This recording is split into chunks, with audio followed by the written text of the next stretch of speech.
Hello guys, in this video I'm going to show you how to unfreeze your Revolut card.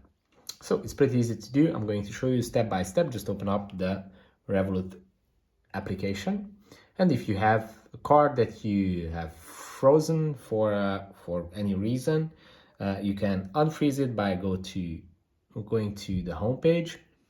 Then go to the top right corner where you can open up all your cards.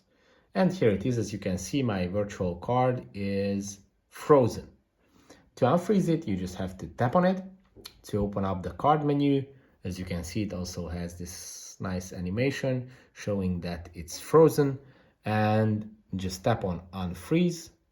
And as you can see, now it's ready to be used again. And the Apple Wallet also noticed that it's ready for use.